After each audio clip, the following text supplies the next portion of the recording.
Hello and welcome to the How to Play Crimescene, the social deduction drawing party game by Moonstar Board Games. It's my pleasure to teach this game to you. My name is Simon and I designed this game.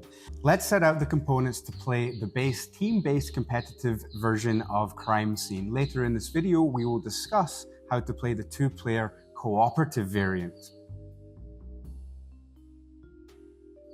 First, set out the clue cards randomly in a 5x4 grid. Place next to that grid the remainder of the clue cards. Place to the end of the grid the investigation sketchboards, and between them the See No Evil card. Place to either side of the grid the two witness palettes. Place next to them the 6 dry erase markers that will be used throughout the game. Place to the side the investigation card deck, ensuring that it is shuffled thoroughly.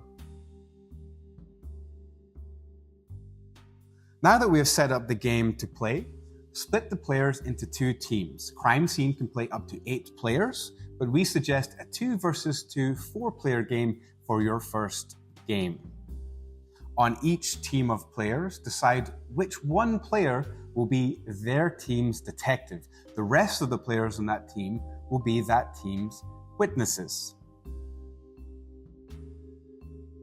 Now that you have decided which players will be their team's respective detective, let's choose our investigation. At this point, ask your detectives to either cover their ears and close their eyes or leave the table. First, shuffle the investigation cards. Each team of witnesses will now take 2 investigation cards at random. On one side of the investigation card is the investigation category. On the other is the investigation crime scene. Teams are now able to freely discuss the clue card grid and their investigation card options so as to pick one to play. Again, the detectives should not hear these conversations as they are ongoing, either by leaving the table or covering their ears and closing their eyes. Once one team has selected their investigation card, the other team must immediately choose their investigation card. The team who first decides which investigation card to play with will take the first turn when playing a game of Crimescene, and thus have access to their clue card of choice.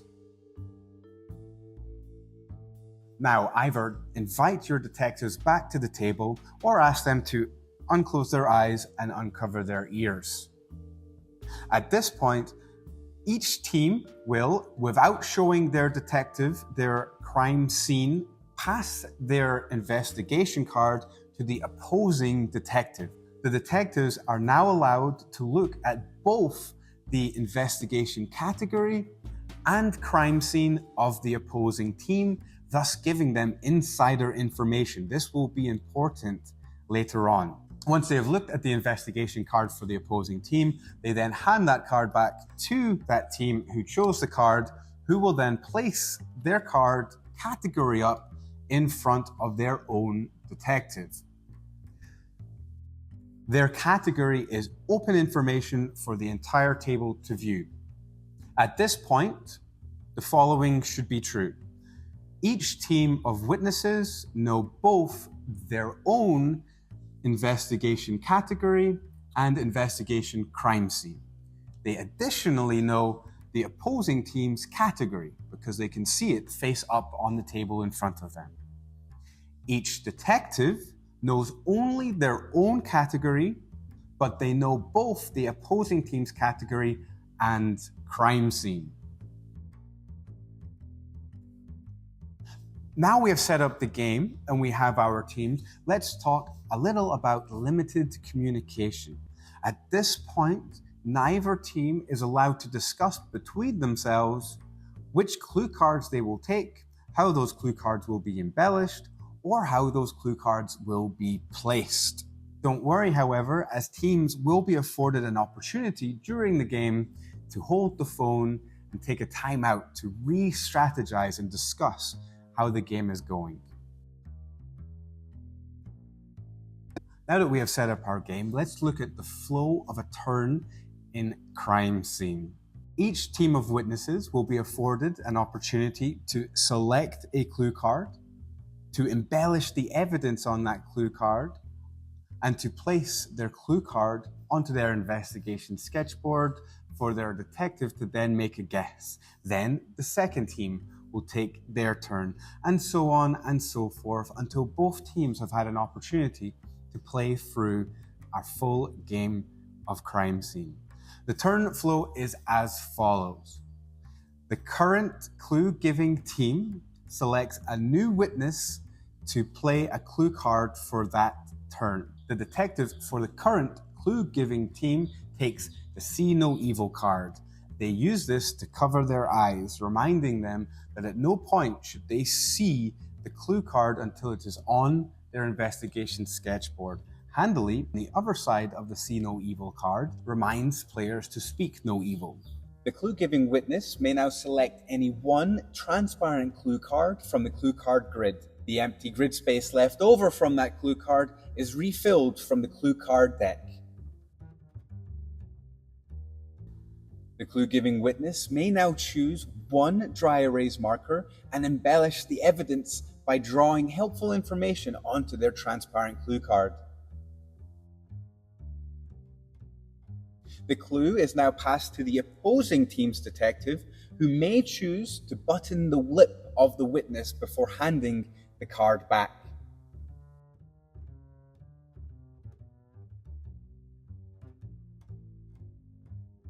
The witness now must place their clue card to touch their investigation sketchboard and continue to paint a picture of the scene of the crime. The guessing detective now removes the See No Evil card, inspects their investigation sketchboard, and may make one guess as to their team's crime scene. Now that we know the flow of a turn of Crimescene, let's look at some of the special rules in a little bit more detail. First, starting with embellishing the evidence. Embellishing the evidence allows witnesses to draw helpful information onto their clue card, which they hope will better guide their detective. However, embellishing the evidence comes with some special rules which govern exactly what you can and cannot draw.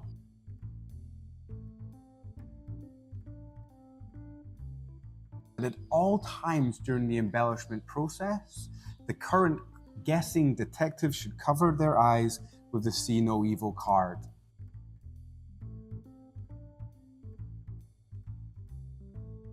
The current clue-giving witness may only choose one dry erase marker and may not use the same color marker as was used in their team's previous round of clue giving.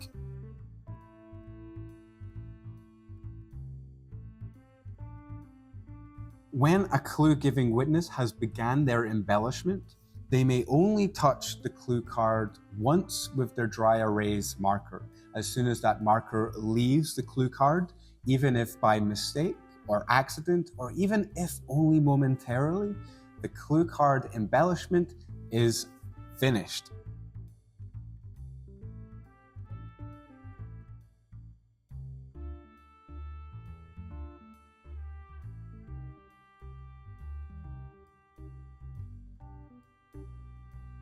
Now that we've covered some of the general rules that govern embellishing a clue card, let's look at the two ways in which a witness may embellish. First, by coloring in, and secondly, by line drawing.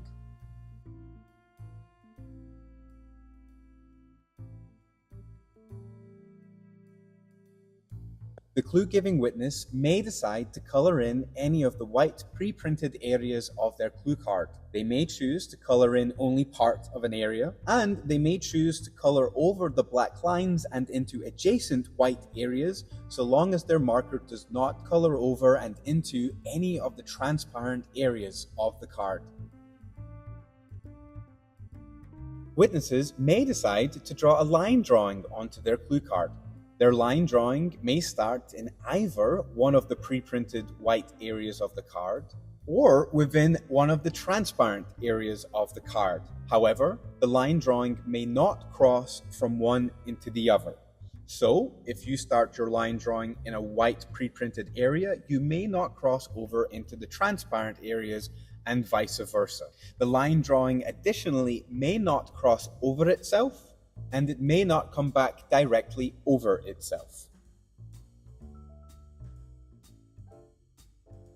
Now, let's talk about the hold the phone special rule. This is a once per game rule afforded to both teams of witnesses and allows those teams to call a timeout to discuss their clue cards, the embellishments and their crime scenes, and the guesses that their detective has made so far. And so, once per game, anyone on the current clue-giving witness team may call hold the phone. And hold the phone may be called at any time up and until the clue card from the current clue-giving witness is passed to the opposing detective. At this moment, please ask both detectives to cover their ears and shut their eyes or leave the table so as not to hear the following conversation. At this point, the team who called hold the phone during their turn may freely discuss clue cards, embellishment of evidence, and placement of evidence. The other team is not allowed to discuss the game and must sit and listen. Once the current hold the phone team has taken their time and has decided upon their strategy, please ask both detectives to come back to the table or otherwise uncover their ears and open their eyes. At this point, previous limited communication rules are enforced again, meaning that the team who called hold the phone may no longer discuss clue card options, how to embellish those clue cards, or how to place those clue cards. Now, let's talk about the second special rule.